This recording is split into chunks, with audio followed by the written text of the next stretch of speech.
So Becca Ponce has been on the podcast before, but it's been a little while, and we finally got her back. Yes. And she decided to invite a guest, a friend of hers. Is it Mike or Michael? It's Mike. Mike, and Yes. the last name? Marques. Mike Marques. I like that. It's got a ring to it. Thank you. He's a real estate agent with RE/MAX. Yes, And, well, thank you for being on here. of course.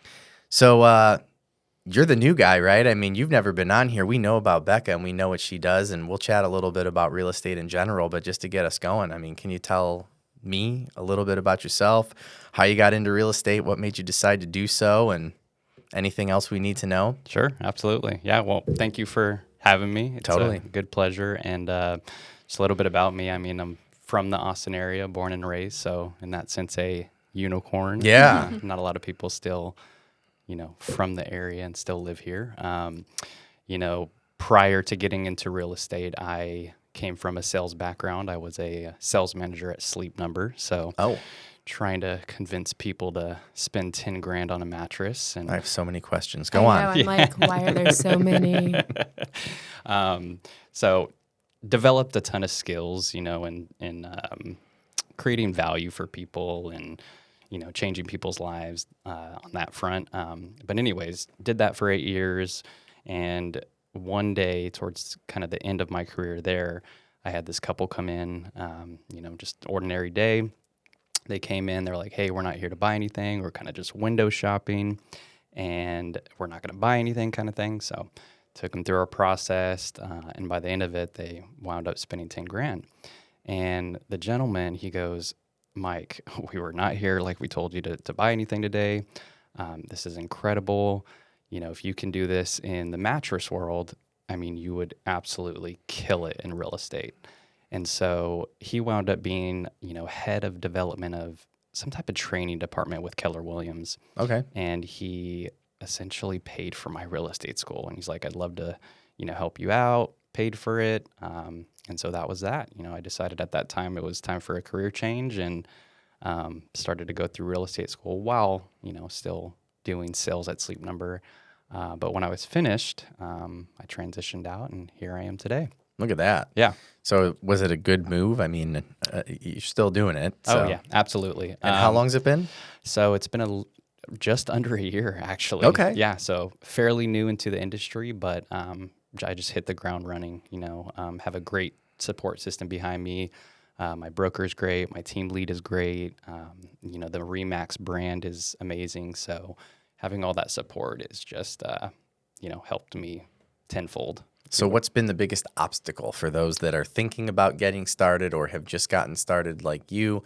Because we have veterans on here that have been doing this for 20 plus years. We have people, all different walks of experience. So I love having the newer people on. What was one of the obstacles that you have kind of been up against that maybe you expected or you didn't? Sure. Yeah. I mean, definitely it's not selling sunset. Okay. It's reality. And, getting into this industry, you just have to be really prepared financially. It's not an 8 to 5 or 8 to 4 job where you're going to have consistent income. It's your business. And so you're going to have to invest in that, put money up, pay your dues.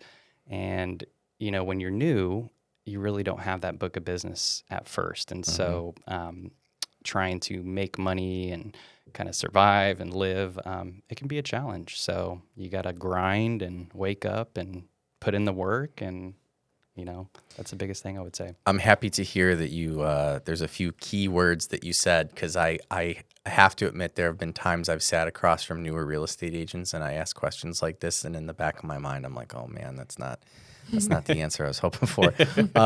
So a few of the things you said that I was excited to hear is, number one, that you are treating it like a business, because I'm here to tell you it is, which to the next point you made is that you have to be able to financially invest in any business. Sure. We jokingly say real estate is like the only business that for some reason people get into. And then when you say, hey, how much money are you willing to put forward to generate new business? They're like, what do you mean? I'm just going to talk to my sphere of influence. Yeah. Right.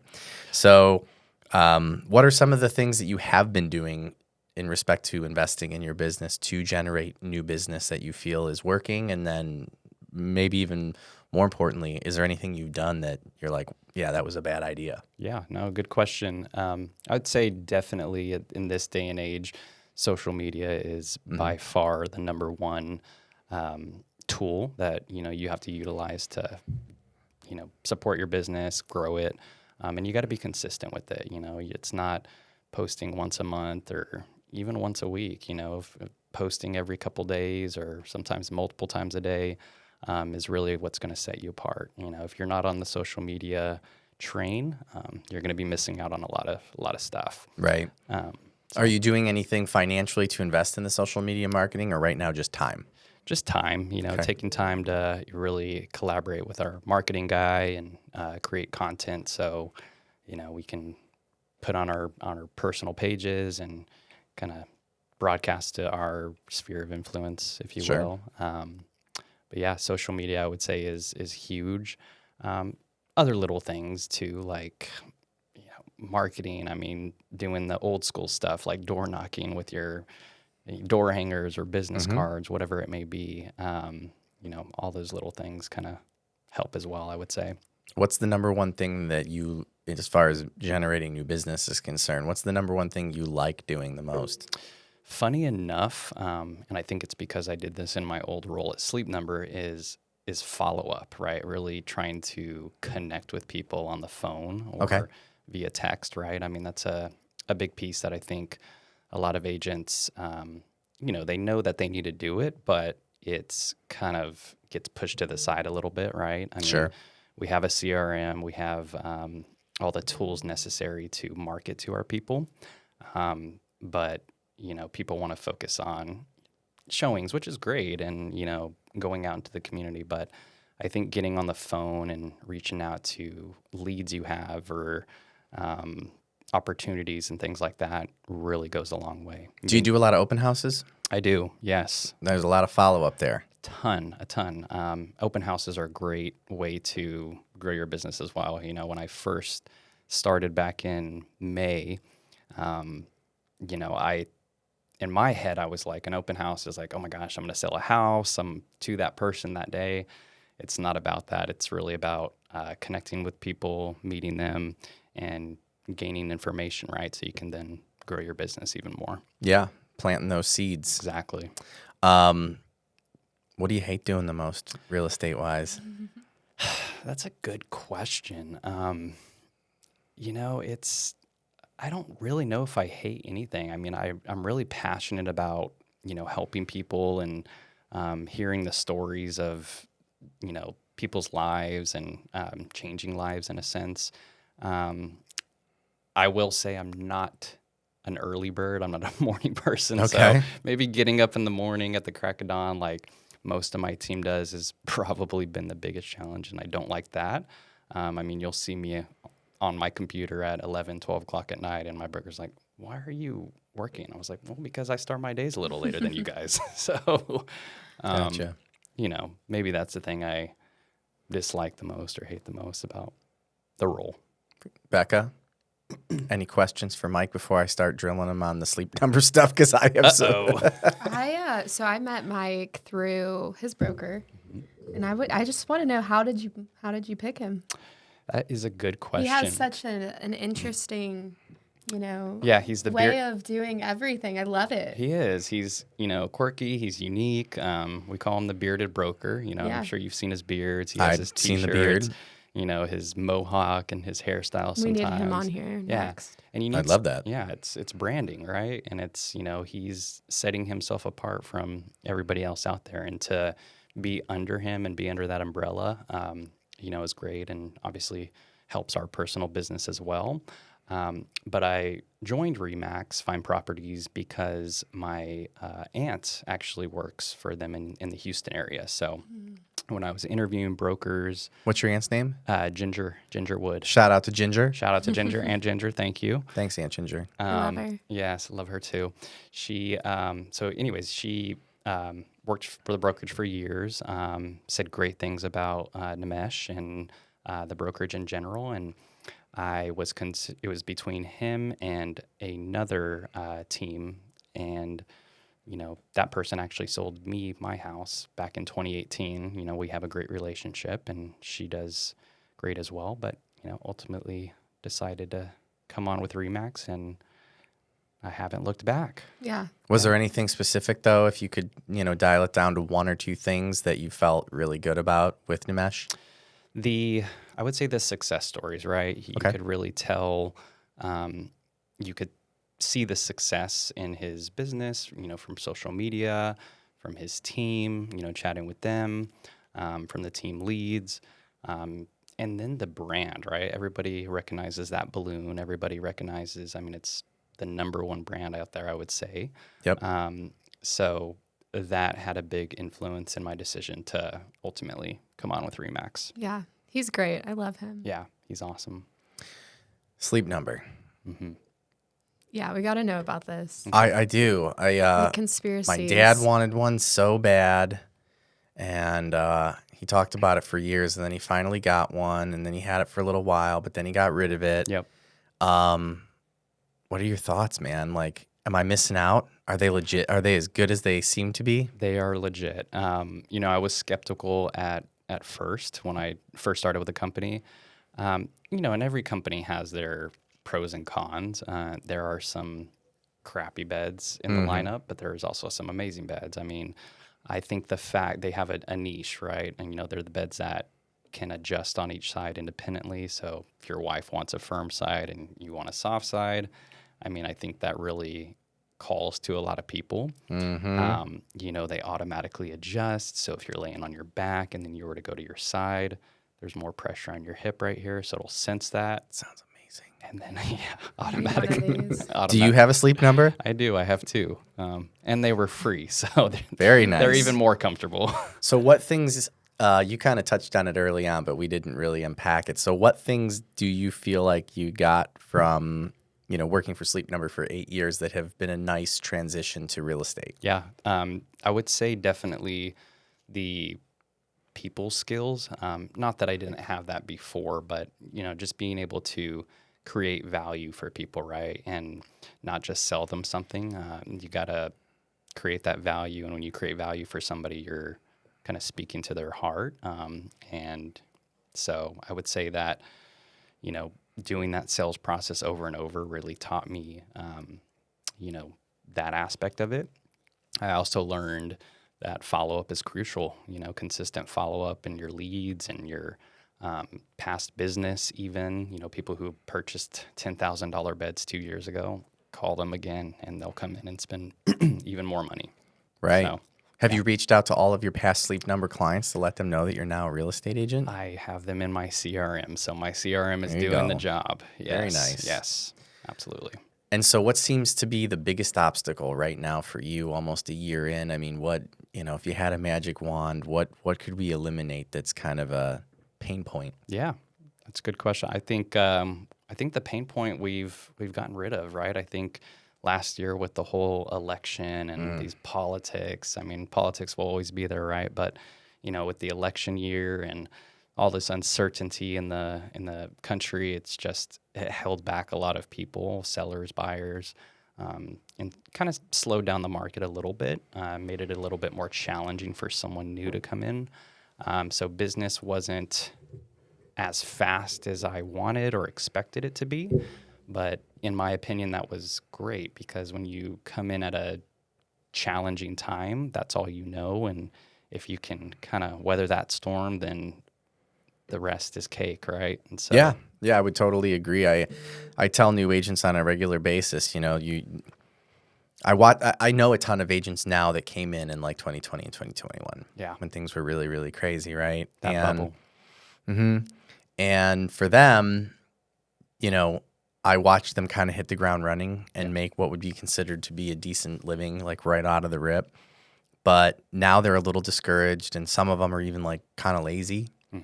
And then I know agents on the flip side of things that got in, maybe say like 17, 18, like 2017, 2018, where they had this really solid base of 2 to 3 years in the business, and they absolutely crushed it in 2020. Like way more than they would have if they would have started in 2020. Yeah. So I think if you're truly in it for the long run, because the business is cyclical, right? Like, I mean, we have a ton of pent up demand right now. It's not a matter of if, it's just when.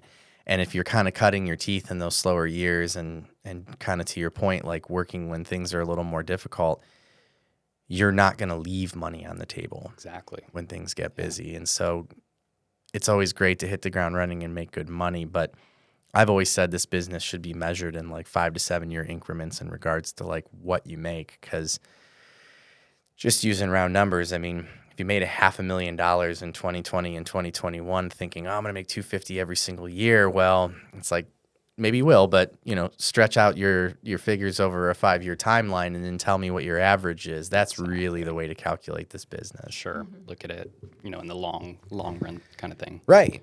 Exactly. So, Becca, I have to ask you, since we haven't seen you in a while. Yeah. Becca's with Goosehead Insurance, agency owner, which is a big deal. Official. Huge It's a big deal. deal. Yeah. You know, insurance is a big part of our business, so I always have questions about what you're seeing in regards to policy premiums, because, you know, we've got affordability issues for a lot of clients, right? Debt to income ratio is an issue. And so as much as people don't think about it, they're always like, well, what's your interest rate? How's that going to affect my payment? But your insurance can affect the payment also. Oh, yeah. So what are we seeing? You know, what are the changes? I know for a while there we were watching premiums go up. People were freaking out. But kind of to what Mike said, I think that volatility is kind of going away. And I think the client's getting a little more in tune with what, you know, prices are for insurance. But maybe I'm wrong. You're the one having those conversations. We definitely have seen kind of I would say a taper off, and, you know, those increases of rates for now. We don't know what's going to happen, obviously, within the next few months. You know, cost of labor could be going up.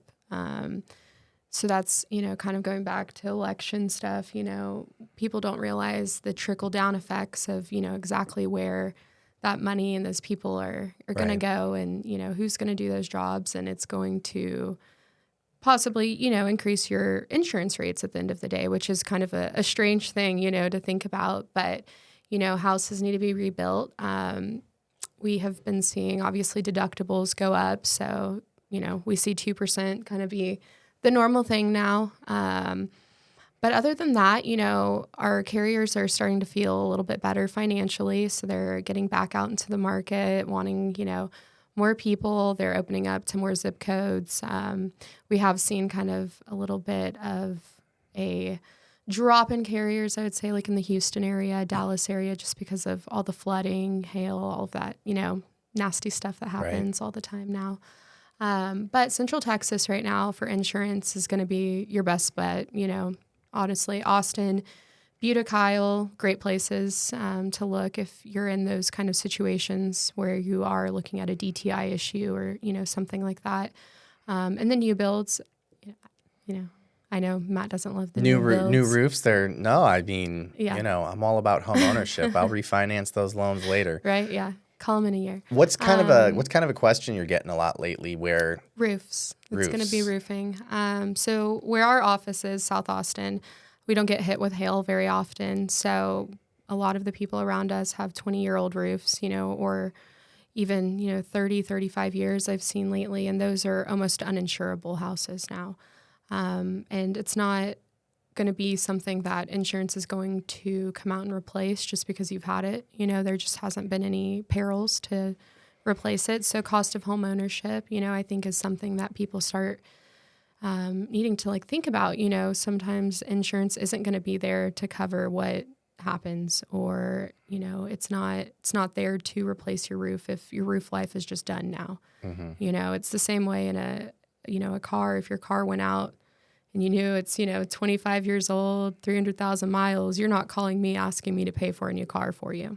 It's kind of the same thing. People need to take that and apply it to their homes now instead of, you know, relying on insurance. You know, you need a safety net just in case things, you know, don't work out and it's not covered. And then, you know, like I said, the deductibles going up, you're looking at a $10, $15,000 deductibles. So just making sure that you're financially ready for that also, I think is kind of like a wake up call that I have with people that are in the process of buying houses, So it's very interesting to see people's thresholds, what they're willing to spend, what they think insurance should be doing, what they think it shouldn't be doing. But it's definitely calmed down. It's calmed down a lot. Which Has I'm roofs always thankful. been kind of the major point of contention when it comes to insurance? So it depends on where you're at. Here it is because our biggest peril, so the biggest loss that we have every year is going to be roofs. We have hail, we have wind. We've had the 2 ice storms now that branches are falling on houses and ruining roofs. So here it's roofing, in other places, such as like deserts, it's going to be like siding. So they want to make sure that the houses, and it's kind of interesting. I don't know if it's now because I have an insurance eye, but I'll go to new cities and see the way that their houses are built. And I'm like, oh, it's because they fled here a lot. They have crawl spaces. They don't have slab foundations. Right. Or, things I'm sure in Cleveland that you guys have basements, right? Yeah. We don't have basements here. So it's very interesting to, travel now and see kind of how houses are built to go along with insurance. So in our area, everybody has just a 3-tab shingle roof. And it's because those are going to be the cheapest and best to replace. And that's what happens. But you go into more northern areas and they have concrete roofs, metal roofs, because, they're worried about snow coming in, snow piling up and then it just being so heavy that it goes through the roof. They're not worried about those baseball size, softball size hail, coming towards them. So here, yes, it's going to be, roofs, but that's just, kind of our area, our. Like up in Ohio, I mean, we would do like re-shingling. I mean, I remember when I bought my first home and I got my roof done, they tore off like 3 or 4 layers of shingles. Yeah. Wow. And like, I understand that's not really a thing anymore. And It's a risk. well, what's interesting to me is like, again, these are, forgive my ignorance, right? Because I don't know much about roofs or insurance, but I've never like, they would, re-shingle these homes and everything. And the cost of doing something like that's like so inexpensive, right? But I understand it's not like the right way to do things. It just seems like the cost of doing a roof has just gotten so expensive. And it doesn't seem to be increasing the longevity of the roof in any way. So it's like things are more expensive and they're not even better. Right. What's the why behind that, do you think? Well, I mean, people need to survive. I mean, at the end of the day, those roofers have families to feed. I see what you mean. Okay. So it's maybe not that the overhead has gone up any, but I will say my trusted roofer, shout out Hunter Calloway, has let me know that there is going to be a pretty high increase in just materials and goods come April. So if you are considering what's the why replacing behind your that? Roof, I actually didn't ask him. It was Are a there brief tariffs phone. on shingles or something? I don't want to get political, but maybe. I was just told that I this wouldn't morning doubt it. when I sent him to a roof. He just let me know. He was like, "Hey, prices are going up in April," and I let him worry about why and let my clients know to do it as soon as possible, But yeah, it's definitely it's an interesting thing to talk to people about also is like, so how old is your roof, and having that conversation. Like we've had a client recently that had a 20-year-old roof and, it was very hard to insure. And now they probably will have to pay out of pocket to completely replace it. So I think just, people need to realize that just like eggs and milk and everything else are going up, when you have to replace your roof one day, it's also going to be more expensive. Cost of labor, like we were talking about earlier, is going to be more than likely going up. So I think it's just, cost of living, honestly. And there are lives that depend on that money. So it's going to increase. Maybe it's not because of the supplies, it's not getting any better or any worse, but, the people that are doing it are going to have to be paid more. Yeah, I get it. Yeah. I get it. What? Go ahead. I was just going to say, I think we're all kind of used to it by now. Everything is increasing, right? Like you said, Yep. bread, milk, eggs, even roofs. Yep, And even so, roofs. Well, people had to stay home and not work for a long time. And when you print money, That's what happens. That's what happens. Politics doesn't matter what your politics are. That's just mathematics. Right. Exactly. And that's the byproduct of. I mean, I knew a lot of people that were like, well, I can't work, so and they were getting paid every pay period. Yep. Yeah. And so now here we are. But the roof thing's always been interesting to me down here, and I didn't know if it was like a Texas thing or if it was just like the new thing. We had to have our roof replaced, and we just paid for it out of pocket because I know the insurance company is always going to come get you. They'll try not to pay. No, Right. didn't say Insurance that. companies are for profit, and profit's not a dirty word. It's okay. Yeah. So what seems to be the thing, Mike, with you and clients? Well, let me ask this first. So do you find that you're working more with buyers or sellers or? It's a little bit of both right now, but the majority, I would say, are buyers. Especially with the climate change of the market. You're going to see more buyers come out of the woodwork, and that confidence is coming back, consumer confidence, and so we're definitely seeing a lot of that. But conversely, the sellers are now coming out of the woodwork too, and listing their houses, and kind of seeing the activity pick up as well. And so, it's great all around. I feel like with you being the follow-up guy, that going after like expireds and stuff like that might be a good one for you. Heck yeah, even leases. I mean, I don't sleep on leases. Nobody should. So, those expired leases, or people you helped lease a home or an apartment 2 or 6 months ago, a year ago. I mean, stay in touch with those people. Those are gold mines and low-hanging fruit. So you know what I really want to do with an agent, and I'll put this out there again because I've said it like 2 or 3 times on this podcast and no one's really taken me up on it. We used to do these little events, like these apartment complexes that have like kind of, I don't know what you'd call them, like common entertainment areas. We used to do a Saturday like mimosa with breakfast, and when people we obviously would have to get the permission of the apartment complex, but we would, do flyers on everybody's door and say, hey, this Saturday, like come down between 9 and 11, free mimosas and like bagels or whatever, and just basically meet people and just be there to have conversations about what purchasing looked like. And it was really good for business. totally. And I've not done that here in Austin. I like it. And it was cool because like, people on Saturday that live in apartments are usually like kind of partier people, and they'd come down and grab a glass of champagne. And I think a lot of times people don't really want to ask questions because either they feel they're going to like sound stupid, or they're afraid that they're going to get, we're going to try to sell them right away. And it was more just like, no, we just want your information just to kind of be there, send you information on the market. If you need anything, just keep us posted. And it was pretty good for business, especially what we like put into it. I mean, what's a couple bottles of champagne with orange juice and bagels, right? Yeah. So if you know any apartment complexes being, lease friendly, Sure. Let me know. Because the apartment complexes that were doing them, we kind of sold it with the idea of, look, and maybe this isn't the market for this right now, but it was like, look, if we can get tenants out of here, you have the opportunity to increase those rents. That was the incentive for them to allow us to use the room. Right. That's a good one. Right. I like that. Nowadays, unfortunately, it seems like leases are kind of stalled a little bit, which is good for renters. But, I'm kind of speaking out of my zone there. That's, the lease world isn't my thing. Doing stuff like a mini buyer's workshop, by hosting something like that in the clubhouse, I think is great. Funny enough, that's actually how I began the process of buying my home back in 2018. This lender set up a little wine tasting at Total Wine, and I went and signed out this little sheet, and 3 months later I was a homeowner. So see, Mike, that could be us. Exactly. Oh my gosh. I love it. Okay. We got to plan it.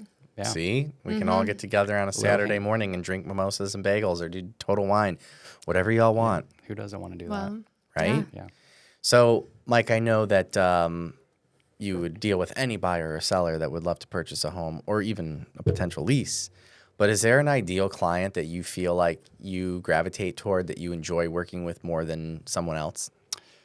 I'm not really. I mean, I would say single people are nice. Because in a couple, there's always going to be that one decision maker. Both people are part of the transaction, and you should include everybody. Of course. But you really have to identify who is calling the shots or making the decisions, right? And try to hone in on that. But I would say for me, I love talking to all people, right? I love hearing the stories, whether it's a single person moving for work or a family trying to relocate or, a person from another country coming in. I mean, they're all types of, different scenarios. So Sure. that's what keeps it exciting. But yeah, I just enjoy helping people in general. I gotcha. What about you, Becca? What was the question? One more The time. question was, I was so enamored by your answer. I love it. what client, if you could wave a magic wand, I've heard the term like, what's your avatar, Okay. right? I would say my favorite client to talk to are going to be obviously people that I relate to. So, I'm kind of like you, where I grew up in Austin. I like to talk to people that, are from here because it is kind of like a unicorn effect. I like to hear what they have to say about, how our city has changed and, building up that rapport with people is very natural when you can just talk about landmarks, Sure.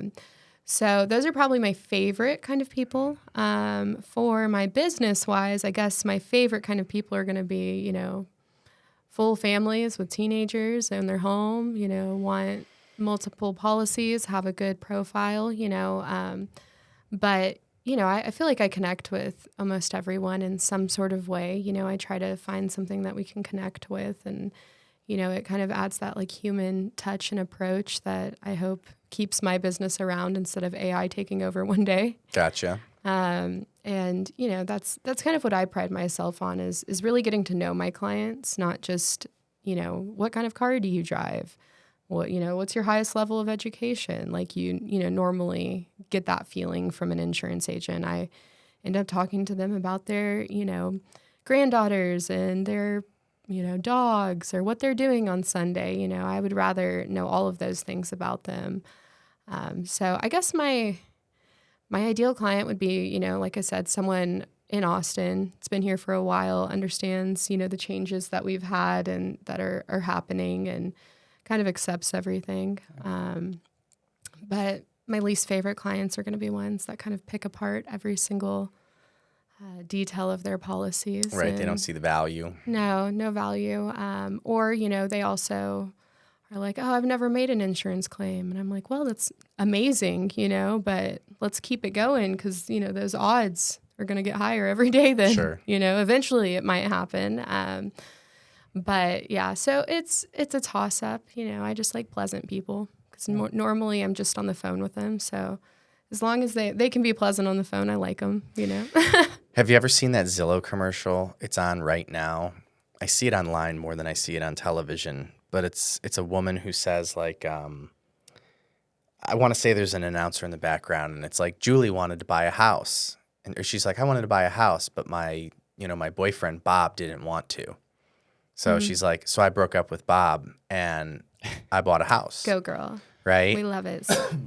That is my ideal client. Yeah. She doesn't have to break up with Bob, but my ideal client is I personally love working with single women. And I know that sounds creepy right when I say it initially. Just hear me out. The thing that I like about dealing with women is first and foremost, women who are like ready to purchase, I would say for the most part, are a lot more realistic with like budgets and stuff like that. There's a lot less of the like what I consider to be like a crypto bro mentality where it's like, oh, I'm going to turn this into an investment property. Like women want to buy real estate. They want to like live in it. Most of them kind of get excited about the aesthetics in regards to fixing it up and kind of like look at it more of like a future type of long-term investment. And I also find that women don't act like they know everything if they don't. Where I run into a lot of situations with men where I will kind of explain situations and they'll kind of stop me and be like, I know what I'm doing, man. They got to like, one-up you. Okay, well, hey, if you already know everything, like then let's just move forward. And then, of course, like something happens like a week later and they're like, why didn't you say anything? So that is my ideal client. Not that I won't work with the crypto bro or the dad who's bought 3 homes in 40 years and, knows everything. Sure. until he says, this wasn't the last time I bought a home 10 years ago. All of those clients are welcome. I love all of you, but my favorite really is like the single female, which brings me to a fun statistic that I read is that, I believe college graduates right now, I think it's almost gotten to the point where it's almost like a 60-40 split where like 60% of college graduates are women. Wow. Not to say that college is but it's a metric, right? And because of that, I think that, that has a lot to do with women being able, going out, getting good jobs. And they did studies that men, for whatever reason, see more excitement and value in investing in like things like stocks or Coinbase or even maybe a business where women really see more value in investing in real estate than men. This is just a blanketed statement, of course. Right. And so because of that, it's one thing that I have identified that I do enjoy working with women more than men, and typically single women, because then I don't have the like dude that's, kind of trying to take over or whatever because he knows everything type of situation. Yeah. But all of those other people that I've mentioned are welcome. So that's how I always ask people who they want to work with. That's a good one. Now you know mine. Yeah, I love that. I have a question for Mike. Yes. Since you have been here forever, where is your favorite part of Austin? If you could have a dream house that's already there. Let me look at that map over there. I know, right? Let's bring the map out. Terrytown. Gosh, you took the words Terrytown. out of my mouth. Terrytown. Really? Terrytown, or Are there any like houses there that you just like drive by and you're just like, oh, that is me? not recently, but grew up here, right? As you know, I actually grew up. Was born south, right? We lived off of Brody and Slaughter, and then Mike, we were like neighbors. I know This is so crazy. crazy. I love it. Did you go to Boone Elementary? No, I went to Patton, Okay.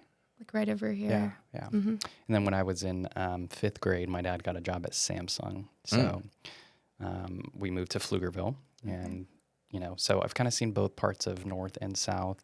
But I just love South. I don't know what it is about South Austin. It's way cooler. It is. It's very homey. It is. And it's just not as crowded, I feel like. And we have the traffic, right? But I don't know. We have everything we need down here. And, we have the nature aspect. There is nature up north, but, we have Barton Creek. We have the green belts down here and all that jazz. So all the rest, it's just more charm. yes. Yeah, Totally. it's like more Austin. There's more charm down south. And I feel like, I've only been here for 5 years, but I feel like up North Austin, I mean, my joke is like, that's where you go if you want to like raise kids. There you go. Right? You've got cookie cutter neighborhoods where like you can just let your kids run around and play with other kids and the schools are better and everything along those lines. But you're kind of stuck in like hardcore suburbia. Yeah, totally. Where down south, again, you have more charm. To your point, more Austin, only because it's older. It feels more like a unique area instead of like, you could put me in a development in Cedar Park and and then you can drop me off in a development somewhere in like Colorado or where it's really just, it's like the mall of real estate. Right. Yeah. Very generic, very cookie cutter. Like Very you said. much so. Yeah. Just different colors all around you. Totally. I drove through, I'm looking at the map as well. I drove through Rollingwood the other day, like accidentally, because I really don't have a lot of reason to go there except for like open houses and stuff. Right. And I love Terrytown, nice homes, so on and so forth. But those homes in Rollingwood are like, they're really crazy. They're beautiful. Like, who are these people? Oh, what do they do? Westlake. That's Westlake area. Right. Yep, it's going into Westlake. Yeah, it's just wild though. Some of these homes are just so big and modern and like the money. It's like it's insane. My brother went to Westlake, and some of the families you'll meet, they're just so down to earth, and then they're like, oh yeah, and I own that company that you see on the shelf every time you go to HEB. It's like I think it's very Austin-esque, and people don't flash money around here, but they'll go home to their $10 million houses. It's crazy. But they're wearing, the same thing you and I are and conducting just like average, normal, middle-class people, Yeah. But I think that's what attracts people to Austin. You can even see the celebrities that move here, kind of the less flashy celebrities that, just want to be chill, like, Right. you know. A slower pace of life a little bit, but Right, yeah. Just Hopefully kinda it doesn't settle become down. LA here, right? oh god, I don't think it could be. Careful. oh yeah, these California. Knock Yeah, on the table. knock on the table. No, I don't think it will. I mean, insurance wise, I hope not. You know, I don't want us all to be burning down. Yeah. But yeah, I don't know. I love Austin. It's just I wasn't born here, but I was raised here. We've been here since I was 2. And you always hear people like, why don't people leave their hometown? And I'm like, well, where else would I go? Yeah. What is cooler than Austin? Yeah. That's going to be, I mean, and luckily, prices are going down now. So it's somewhat affordable to live in again. And, you have family here. It's just nice weather. We had literally Great a city. summer on Saturday. You could go out to the pool. It was so nice. A little cold this week, though. Yeah. And then But that's okay. It's it winter. went back to cold. Yeah. It's okay. It goes along. I love the weather we have here. It's just Same. I'm from Cleveland. You have no idea. It's probably like 2 feet of snow up there. There is snow. There is one of your friends from our Miami trip posted this morning an investment property. And I was like, whoa, there's snow in that picture. That Right. is crazy. That's Wow. so cool. February is like my least favorite month in Ohio. It's cold. It's really cold. And it's just really shitty. yeah. And it's like you've already had cold, shitty weather for like the last 3 months, and you're just so over it. Right. What is cold though? I want to know the temperature because going back to Sleep Number here, the headquarters for Sleep Number is in Minneapolis, so Okay. I would go up there sometimes. And Yeah. It's winter. similar. Minneapolis is a little colder, but we've got that lake effect off of Lake Erie because, Right. Cleveland's right there on the lake.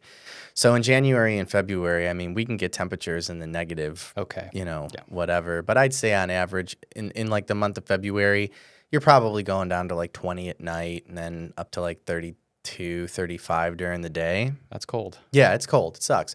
And then when if you get really high winds that come off the lake, especially if it freezes, usually in late January or even right now, I mean, I've been in temperatures where it can get like -10, -15. And that's not even like, I know like 3 weeks ago, just because I follow the weather, because I would have a lot of family up there, they had school, whatever day it was where the national championship was for Ohio State and Notre Dame. Mm-hmm.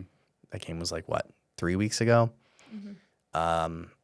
I know everybody up there kind of like partied for it because all the kids had off of school because it was like -15. Oh, wow. So they don't want like kids walking to school or, anything Right. like that. So that's when it's really cold and it sucks because like you feel it when you're outside. It's like the bone chilling cold. Yeah, like you breathe in and you can like kind of feel like the snot in your like inside of your nose like freeze. Right. Like you don't even have to have like real boogers. Like you just like just Is that, the like, the cold moisture in your enough? nose. Like you feel it. Is that the cold enough where you can like throw a bucket of water Yeah. and it freezes in the air? Yeah. That would be fun. I think coming from Texas, that would be like the one fun thing, and then I'd be like, all right, time to go home. Right. I mean, the only thing I'll say about like really cold weather that, when people talk about how much it sucks, it's like everybody up there knows how to gear up really good. So you're geared up good, meaning like you're wearing the right clothes. It's not as bad as it sounds when you're in it. The part that I just hate about it up in Ohio is how long it is. Like it starts to really get cold. And by really, I mean like in the 40, like into the mid 40s or even high 30s by like Thanksgiving. Wow. And then it does not warm up until like St. Patrick's Day. Jeez. Yeah. So, I mean, you've got 4 months of like really cold weather, because from like Thanksgiving all the way until pretty much mid-January, you're not really thinking much of it. It just is what it is. Mm-hmm. And then in late January, you're kind of like, okay, yeah, it's really cold. That's what I mean about February. It's like, okay, I'm just over this. Right. I'm just so fucking over this. And It's like our August. yeah, kind of like that, September. where it's just so hot and yeah. There's and, like no more summer left. And Kids all are your- back in school. You're Right. just done. and all you're doing is just like running from your air-conditioned car to your air-conditioned building or house. Yeah. And then just like in Ohio, like if you go to a restaurant, like here, it's could be like 95 degrees outside, and then I go into a restaurant and it's like 62 inside. Wow. Right. How do you No, I'm dress? saying in Texas, it's like 62 degrees Yeah. because the air is so crazy. Yeah. So then if you're like wearing like a t-shirt and jeans, you're Yeah. freezing your ass off. Yeah. It's the same thing in Ohio where it's like you go into you're wearing like a sweater, and I'll even wear like long johns, and like maybe you have like a hoodie on, and you've got like layers on, and then you go into a restaurant and it's like 80. Yeah. 80 You have to like degrees, peel it all yeah. off. Right. Yeah. Ouch. So I that's feel like that's definitely like a thing in the summer here. Even Totally. like with I don't know, going to school in Austin, our classrooms would be so cold. Freezing. So cold. So I naturally just bring a sweater with me everywhere I go. I get it. That's the first thing that I learned with Ina, my partner. Like, she always likes to wear dresses and stuff like this, and if it was up to her, like, she'd wear kind of like as few clothes as possible. And in the summertime, it's so frustrating because we'll go to a dinner and then she'll just complain about how cold she is Yeah. because it's so cold inside, but to her like defense, it's like 95 degrees out. Yeah, you want to wear a Yeah. swimsuit there. Story Right. of my life, man. Yeah. One of the things we talk about on the podcast, we've had a couple guests that have been some, for lack of a better term, like pretty heavy hitters in real estate. And I always ask, what are you doing to generate business? Because when business was hot, a lot of times people were purchasing leads. Other people were doing like customer appreciation events. But the one thing that seems to be, kind of that common statement that I'm hearing over the last like maybe 6 to 12 months that wasn't as common before is I'm seeing a lot of people that are just having those organic conversations that are a little more like, planting seeds, as we put it. And they're doing it at events or things that they have like hobbies, right? So what does Mike from Remax do outside of real estate as a hobby that involves other people that you have real estate conversations at? I've heard pickleball is a big one. Pickleball's a huge one. Are you a pickleballer? I'm not. Me neither. I'm not very coordinated. So Oh, okay. anything with tennis and Yeah. like hitting something, golf, just count me out. But I am an avid disc golfer. So Okay. I can throw a Ooh. frisbee pretty good. Nice. So yeah, I'll strike up conversations at the disc golf park, and always carry my business cards, and meeting people. You'll go out there alone, but you'll also meet some people who are also playing alone, and then you play together, and just strike up that conversation. So, and I always try to bring it up organically instead of just always try to ask them questions like if I wasn't in real estate, and then it'll eventually come Right. up. For sure. And that kind of just seems to help a lot more. Yeah. When you have organic conversation instead of forced business conversation. Well, I'm always looking for friends. I moved down here, as I said, 5 years ago, and I've made tons of friends, and the majority of them have been through work. And I mean it genuinely when I meet people. I'm always just kind of trying to get to know people just to have more friends. Yeah. But those conversations also generate or kind of, can turn into real estate related conversations, which of course, unless you're paying cash, Sure. turn into financing. And with financing being one of the things that has been a pain point for a lot of people, I've been noticing I've been getting a lot more questions that I normally do organically. Totally. Yeah. Speaking of cash, gosh, I had some clients that we put an offer in on a home yesterday in the Pflugerville They find a area. new one? It was 5 offers, with just kind of a multiple offer situation, which surprisingly we have not seen, in past months, but we're seeing that a lot more. And sorry. That's all right. And anyways, so we came second in line, but we were beat out by all cash offer, able to close, under 30 days. But we had such a strong offer, and it's. Anyways, I really don't know where I was going with that, but Well, I will tell you that one of the things that we talk about on a regular basis in real estate is a word that a lot of people want to hear, but I don't think it's touched on enough, which is the word guarantee. And so what I mean by that is like when we talk about cash, why is it that we look at it as something that is, better than if there's financing, right? And it's because it's the closest thing to a guarantee that a seller can get. And I think a lot of it also has to do with how well the listing agent is going to present certain offers, right? So you mentioned closing in under 30 days. When we talk about financing on our end, I mean, we can put buyers in a situation to close in as quickly as 10 days. Do it on a semi-regular basis. I'd like to do it more. I'm surprised how many people don't want to close quickly, but that's a whole nother story. And then outside of, the time in terms of financing, we're not seeing like major appraisal issues, because that was the one that we would get all the time in 2020 and 21. It was like, well, okay, if you can close in as quickly as 10 business days with financing, because escrow takes at least 10 days. I mean, title's not going to be done. So if you can beat out the timeline that a cash buyer can be with financing, that's like check one, right? Number two, it's like, how likely are you to get me my money as a seller, right? Which it's like, it's done. We've already kind of done everything up front. And then the last piece was always, well, what if the home doesn't appraise? Right. In which case, we're just not seeing that as much because, again, with a cash buyer, we don't need an appraisal. Right. So that's the one argument that is legitimate, right?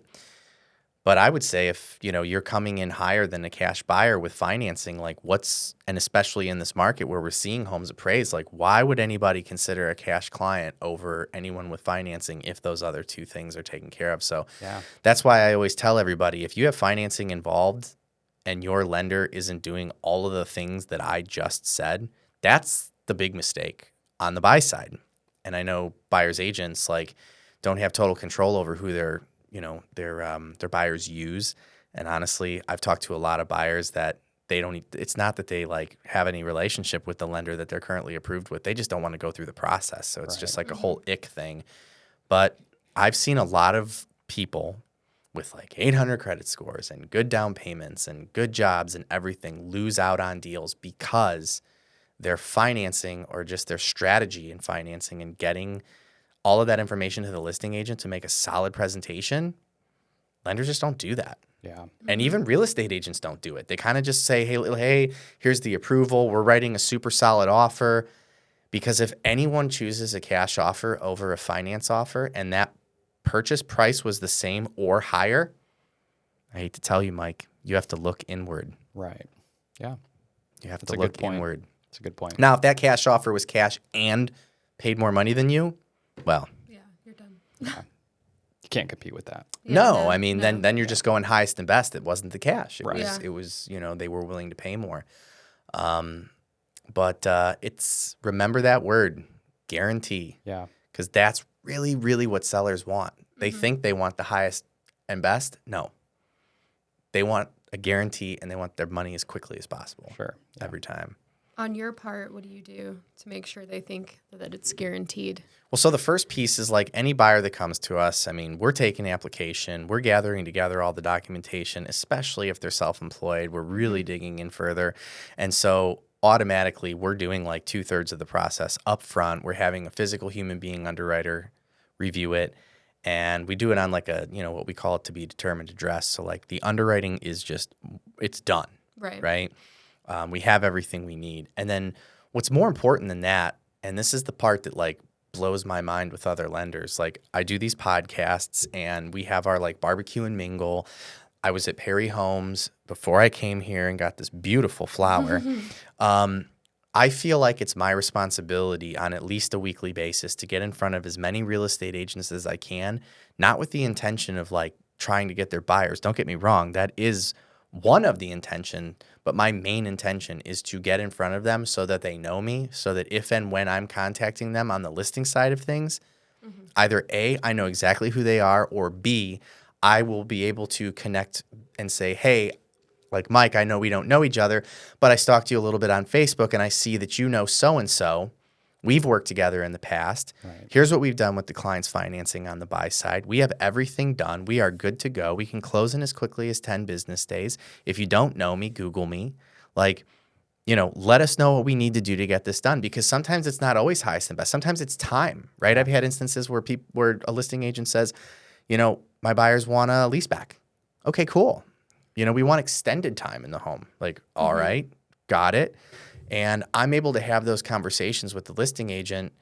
And so you've got the buyer's agent having a conversation with the listing agent, the lender that is working in tandem with the buyer's agent having a conversation with the listing agent.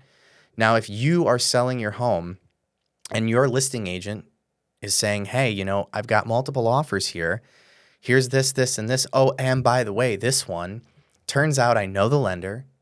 I've worked with them in the past, or I have colleagues that have worked with them in the past. We're going to be able to move this as quickly as we can. 10 days if you want. They've gone through everything, and they're the highest offer here.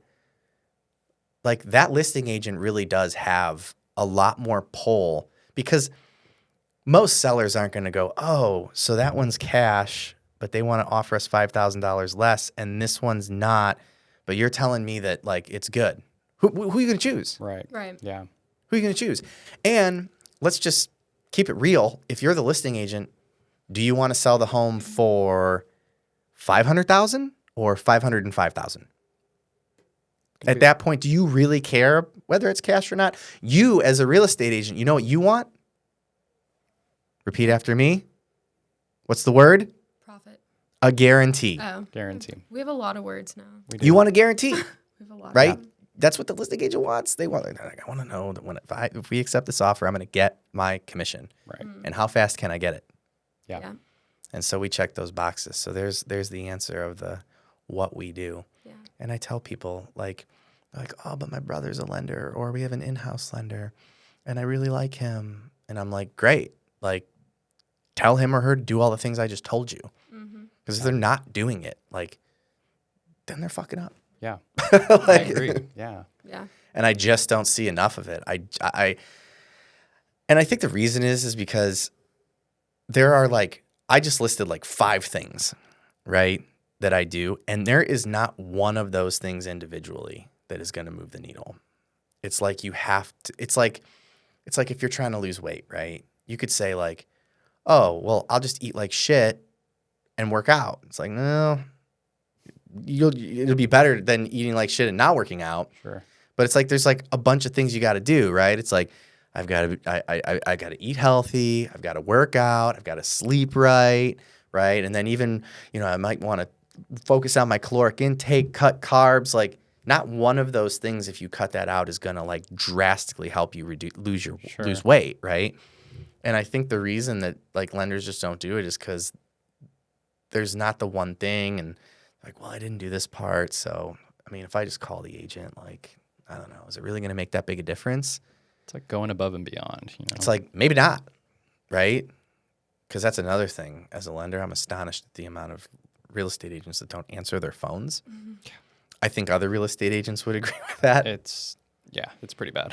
It's crazy. Yeah. It's like you're Especially in an you're industry. selling something. Yeah, you got to communicate. Right. But yeah, I think that's the why behind it. Either that, or I don't know. People don't know what they don't know. Yeah, that's a good call out. Got you. Yeah. Thanks, Matt. So, Mike, what else do we need to know, man? What do the people have to know? About whether it be business related, about you personally. What can About we get disc out golf, there? maybe. About disc golf? Where's a cool disc golf course? Gosh, Where they're do we? everywhere. There's one right here. There's one off Slaughter. I mean, There- yeah. Really? Which one's your favorite? I like Mary Moore a lot. Where's that one? It's off of Slaughter and United Kingdom, kind of tucked Okay. up Mary Moore Park Oh, okay. by Predis Middle School. Yeah. There's a Roy G over by the airport. I mean, there's just everywhere. We have a ton of nature here. So Do you have a favorite brand of disc golf discs that you use? I think a Nova is probably the biggest. It's the most popular. I know nothing about disc golf. I know. I'm like, should we go one day? Should that be our office outing? It's fun. I mean, it's, even for beginners, you don't have to take it seriously. Yeah, or I mean, anything I like know how to that. throw a frisbee. Yeah, exactly. You think you do. We'll see. Right? That's We'll true. Thank see. you. I will film this for all of our audience. It can be that bad. No, but yeah, just know that I'm a wealth of knowledge, when it comes to real estate. I'm a resource. So, whatever you need, I'm here, and I love helping people. And, it's always a great time to buy real estate. It's a great investment. So as long as you have the great people supporting you behind it, lending, agents, it's Inspectors, insurance. all the Our partners. Our Roofers. I mean, we love them right now. It's a big ecosystem. yeah, it's about relationships and yeah. What about you, Becca? What do the people need to know? Stop making claims. No, Stop I'm making just kidding. claims. Stop I'm driving kidding. prices up. Right. When you move here from California, get a Texas license. Yeah. Yeah, we can't run MVRs on anybody from California. So Wow. that also increases our rates because there's not very much accurate data, obviously. But, in terms of what we talked about before, check your roofs. If it's over 20 years old, start saving up, replace it. Contact a roofer, let them know you're paying cash. Typically, they'll give you a really good discount on it. It's faster and easier for them to do it that way anyways. So, and then to our real estate agents, maybe paying attention a little bit more to the roofs and negotiating that into closings would be ideal. We've been seeing a lot of that. Ideal and nice. Yep. But yeah, other than that, just try to stay inside when it's wet right now and, trim your trees. Yeah. That's all we can do. We trimmed trees last week. I'm glad you Yeah, brought that up. Trim your See? trees. It's February. It's icy and cold. Is it pruning season? I just felt like all the leaves were down, so it makes it a lot easier. And Yeah. I had some time last weekend. It was nice, and we took care of a bunch of stuff out here. Historically, this is going to be the month that, your trees will fall on the roof and create those Not clumps. mine. We Not chopped these. them all down. Yeah. To I'm get always insurance on Thinking here. about like oak wilt. Have you seen those signs like don't prune between Oh, this and this yeah. because of Well, we don't have any oak trees here. Yeah. Wow, really? I feel like that's like the most popular tree here. Cedar elm. Ooh, All cedar elm. gosh. It's nice. It's real nice. And Is that the during one that allergies. doesn't create allergies? No, it No, does. no, Or no, no. it does, right? No, you're thinking of like the full-blown cedar. Okay, that's not what you have. Yeah, no, we have cedar elm, which looks very similar to a live oak tree, but the major difference is that the leaves on a cedar elm have like little ridges, Okay. and where a live oak is just, same shape of the leaf but no little ridges. And then live oaks, typically the trunk will split under about 8 feet. So they'll kind of branch off, where cedar elms will go up and typically won't start to branch off until they get to be about like 12 to 15 feet tall. Okay. Wow.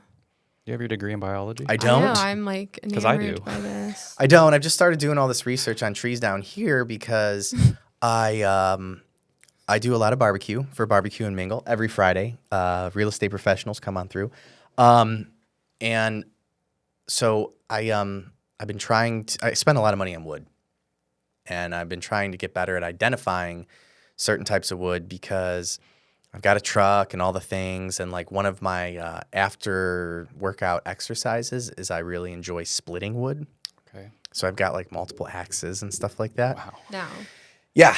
And so I want to get better at identifying wood so that as I'm kind of out and about, if I see any trees that are down, I have a few chainsaws, so I could say to a house like, hey, I see this tree's down, like, let me get it out of here for you. And then the ideal scenario would be if I could come across anything like post oak or pecan, and then that way I could take that, split it, and use it for cooking. Right. Because we have a bunch of cedar elm back there that we had taken down by our wonderful tree guy, and I've been splitting all of that, and it's fun to have like campfires and stuff, but it would be way cooler if I could use it for cooking. Very cool. Yeah. Resourceful. See, you're finding out what a nerd I am. Yeah, I love it. He knows a lot. Yeah, it's just, A little bit about a lot. yeah. A little bit of lending, a little bit of nature. Yeah, well, I'm getting better. Again, I've only been down here for 5 years, and pretty much everything is different when it comes to like the nature stuff down here. So it's all like new stuff I got to learn. Right. I don't think there's much of anything that's down here that is up there as far as trees are concerned. Although I did find out the pecans are up north, but that's not because they're not up there because they are like indigenous. Right. They're invasive up there. Well, no. They were planted up there, Okay. and now they grow up there. But, well, Mike, I'm going to give you some homework. So we tell everybody who comes on the show that, you can't just do this once, right? Sure. First one's all about just kind of getting your feet wet. We learn a little bit about you and what it is that you're up to. But I typically encourage agents to come back on at least like once a quarter, sometimes even once a month, just because it allows us to continue to make content. And to your point earlier in the podcast, continue to, bolster your social media. But on the next one, I think what we should do is talk a little bit about like, some market update stuff, get a feel for what's happening, because by that time it'll be spring market. And then what I want you to do is be mindful of like the topic and or conversation that seems to be presenting itself on a semi-regular basis organically with you and your clients. Yeah, totally. Because there's always a theme, right? Like for a while there, I was having so many divorce conversations, and that was like a really good one to kind of touch on and how that works. And then for a while there, I had a theme where like it was always like, I want to buy a house, but I don't want my husband to know about it or my wife to know about it. I love that. Right? That's tea. Yeah. Yeah. So those are all good topics. So just try to remember, if you're seeing something constantly, present itself with your buyers or sellers, bring it to the show, man. Will do. I would love if it's that We love husbands some- are trying to buy houses and not tell their wives. I hope that's the question for you, because then I want to know why. Right. All of them, why. Yeah. Well, the biggest problem is that you can purchase a property without your spouse knowing, but if you're legally married with Texas community property laws, like then if and when a divorce would present itself, that property is up for grabs, Wow. or at least negotiation. Question. Mm-hmm. So let's say they purchase the property without the other spouse knowing, and then they want to sell that property. That's the problem. That's the problem. Yeah, Okay. Divorce, selling, whatever it may be. yeah. That's when the trouble starts. Yeah. So we've had a couple like when this was becoming a common theme. I had like two homes in like 2 months where we were under contract, and you could blame the listing agent on this, but both of them were men that were selling the property, that were married. One was in the middle of a divorce. The other one wanted a divorce but was planning on selling first. And the wives had to come to the table, and in both scenarios, they were like, "We're not doing this until the divorce is finalized," which is what you should do. So unfortunately, we had to like blow up these transactions because the seller swore, yes, my wife's going to sign off. We're going to sell this property. Wow. And yeah. Jeez. Messy. Yeah. And so the buyers, they got their earnest money back and all that kind of stuff. But yeah. Wow. That's wild. I've got one right now where the seller just has decided that she no longer wants to sell, which is like a hardcore no-no. Because like you cannot force someone to buy, but you can force someone to sell after they've like gone through all the motions and everything. Sure. So it's going to be interesting to see how this one plays out, because the last time this happened to me, my buyers were like, we don't even want to mess around with it. It's not that big of a deal. Like they definitely could have gotten an attorney and, figured out what kind of damages or whatever, but they're like, just give us our earnest money back and we'll just find another place. So I quickly learned that in a residential transaction, that once you're under contract, once it's executed, the buyer is really the one that has the upper hand or the way out, and the seller is pretty much. Yeah, you've got a lot of leverage to get out. Obviously, you're not going to get out with your earnest or your option, but you can't make somebody buy, Right. but you can make somebody sell. Totally. That's wild. Yeah.